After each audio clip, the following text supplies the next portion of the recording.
ఓం శ్రీ గురుభ్యో నమః. జ్ఞానానందమయం దేవం నిర్మలస్ఫటికాకృతిం ఆధారం సర్వవిద్యానాం హయగ్రీవం ఉపాస్మహే. గురుబ్రహ్మ గురు విష్ణు గురుదేవో మహేశ్వర గురు సాక్షాత్ పరబ్రహ్మ తస్మై శ్రీ గురువే నమః. ఈ మాసం కార్తీక మాసం అండి. కృత్తికా నక్షత్ర సంబంధమైనటువంటి మాసం ఇది. ఈ కార్తీక మాసంలో మనకి ఈ కార్తీక దామోదర పూజలు, తర్వాత విశేషంగా శివాభిషేకాలు, అమ్మవారి తలక పూజలు, అలాగే కుమారస్వామి, అలాగే గణపతి, అంటే సర్వదేవతా ఆరాధనకి ఈ మాసం చాలా అనువైనది.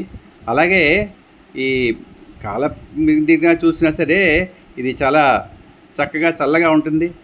శరదృతువు, వెన్నెల చక్కగా ఉంటుంది. ఈ మాసంలోనే మనకి క్షీరాబ్ది ద్వాదశి అని వస్తుంది. ధాత్రి వృక్షం అంటే మనకి ఉసిరి, మన తర్వాత ఈ తులసిని పూజ చేస్తాం ఇక్కడ. అయితే తులసిని ఈ ఉసిరిని విరిచేసి ఆ కొమ్మలతోటి ఉసిరి ఉందా లేదా అని చూసి తెచ్చుకుంటాం మనం. అలా కాదు, ఆ ఉసిరి చెట్టు ఎక్కడైతే ఉందో అక్కడికి వెళ్ళి ఆ దీపారాధన చేసి అక్కడ పూజించడం ఉత్తమం. అలాగే కార్తీక మాసాల్లో ఈ వనభోజనాలు ఉంటాయి. వనభోజనాల్లో మన వాళ్ళు వెళ్తారు. వెళ్ళిన తర్వాత క్యాటరింగ్ ఏదో వచ్చి ఏవో తింటారు. వాళ్ళు ఉల్లిపాయ వేస్తాడు, వెల్లుల్లి వేస్తాడు. సరే, మనం అంటే పవిత్రంగా ఉండాలని చెప్తారు కదా, అవి తినకూడదని తప్పని నేను అన్ను. అవి ఏంటంటే మనకి శరీర తత్వాన్ని మారుస్తాయి. మానసికంగా ఒక విధమైనటువంటి ఆరోగ్యకరమైనప్పటికీ కూడా మానసిక ఇదిగా ఉంటుంది. మానసికంగా ఎలా ఉండాలంటే ఎలాంటి అలజడులు లేకుండా, అంటే అలజడులు కాదు, మనకి కామం దాన్ని ఉద్దీపింపజేస్తాయి. అలాంటివన్నీ కూడా అవి లేకుండా ఉండాలి అంటే మనం కొంచెం దీక్షగా ఉండాలి. అలాగే దీక్ష కూడా తీసుకుంటారు ఈ మాసంలో. అలా ఈ స్వామయ్యప్పల దీక్షలు వాళ్ళు వెళ్తూ ఉంటారు చాలా చక్కగా.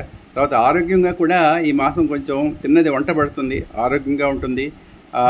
చంద్ర సంబంధమైనటువంటి ఇది, చంద్రుడు కూడా కొంచెం భూమికి దగ్గరగా వస్తాడని చెప్తారు ఈ మాసంలో. తర్వాత ఈ మాసంలో అక్కడ బృందావనంలో గోవర్ధనగిరి ఆ కృష్ణుడు అక్కడ 7 సంవత్సరాల బాలుడుగా ఉన్నప్పుడు 7 అహోరాత్రాలు ఆయన దాన్ని చేస్తాడు. ఎలాగంటే ఒక చేత్తో దాన్ని పట్టుకుని అరచేత్తో, ఇంకొక నడుము మీద చేయి వేసుకుని కాలు మీద కాలు వేసుకుని చేస్తాడు. అక్కడ చూస్తున్న వాళ్ళందరికీ కూడా ఆహారం 7 రోజులు కూడా వాళ్ళు తీసుకోలేదట. అంటే ఆ దివ్యమంగళ విగ్రహాన్ని చూస్తూ కూడా అలాగా ఉండిపోయారు ఆనంద పారవస్యంతో వాళ్ళు. అలాగే ఇక్కడ ఈ నెలలో భగినీ భోజనం అని ఉంటుంది.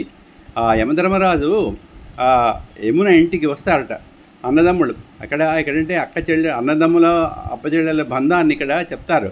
అంటే ఈ సాంఘిక పరంగా కూడా ఇలా ఉండాలి అని, కలిసిమెలిసి అని.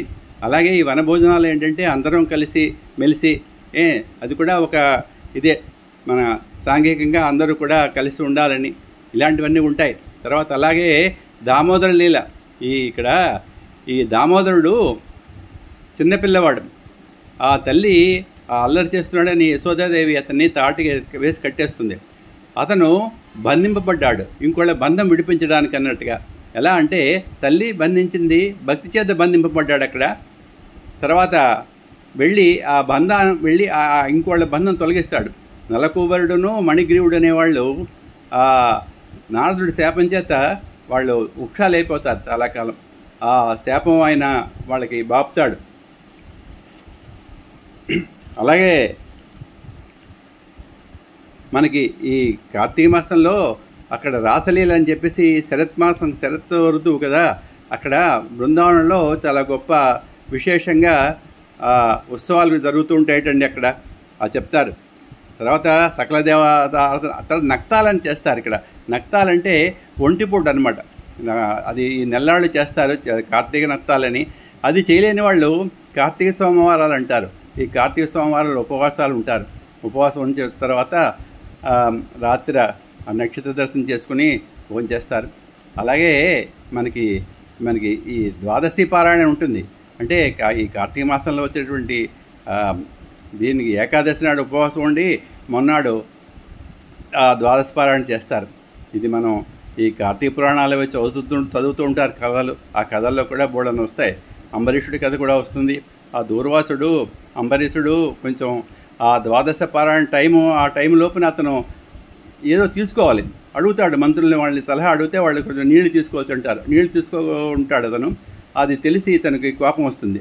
తులసి తీర్థం సేవించినా సరే అది నువ్వు ఇలా చేస్తావా అనేటువంటి అతని మీద కోపంగా వస్తే, సరే కృత్య అనేటువంటి ఆ శక్తిని అతను ప్రయోగించడం, తర్వాత అతని దేవతా మందిరంలో అమరేశ్వరుడు దేవతా మందిరంలో ఉన్నటువంటి ఆ సుదర్శన చక్రం అతను వెంటాడడం, అతను అన్ని లోకాలకి వెళ్ళడం, తిరిగి మళ్ళీ అమరేశ్వరుడిని తరించొచ్చడం, అదంతా ఒక కథ అనుకోండి.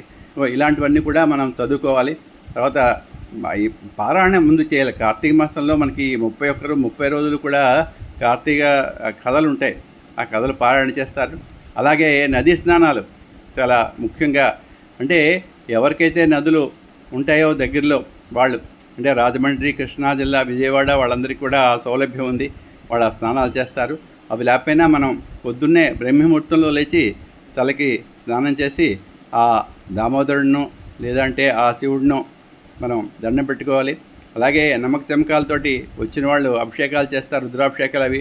అవి రాని వాళ్ళు కనీసం శివుడికి సంబంధించినటువంటి ఆ స్తోత్రాలు, ఆ నామాలు చదువుకొని మనం కూడా కాస్త నీళ్లు ఆ భగవంతుడి మీద పోయొచ్చండి. తర్వాత ఈ ధ్యానానికి కూడా చాలా అనువైనటువంటి కాలం, చాలా చక్కగా ఉంటుంది అందరూ కూడా. అలాగే ఆహారం కూడా తిన్నది వంట పడుతుంది. తర్వాత మనసుకి ఆహ్లాదకరంగా ఉంటుంది మనకి ఈ మాసం, కార్తీక మాసం. కార్తీక దీపాలు మనకి దేవాలయాలకు వెళ్తారు, సోమవారం దీపాలు పెట్టుకుంటారు. తర్వాత అలాగే క్షీరాబ్ది ద్వాదశి నాడు కూడా దీపాలు అవి పెడుతూ ఉంటారు. అంటే ఇంట్లో పెట్టుకోవచ్చు.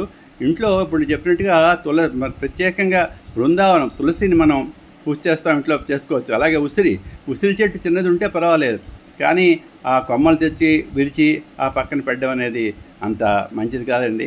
అలాగే మనం ఈ వనభోజనాలకు వెళ్ళినప్పుడు కూడా వీలైతే అక్కడ వండుకోవడం, లేదంటే ఏదో పదార్థాలు ఇంట్లోంచి మనం చేసి పట్టుకెళ్ళి అక్కడ తులసి చెట్టు ఉసిరి చెట్టు దగ్గర నివేదన చేసి అది ప్రసాదంగా స్వీకరించడం కూడా చాలా మంచిదండి. ఇవన్నీ కూడా ఇది నాకు తెలిసిందేదో 4 మాటలు చెప్పాలనిపించిందండి. కార్తీక మాసం శుభం భూయాత్.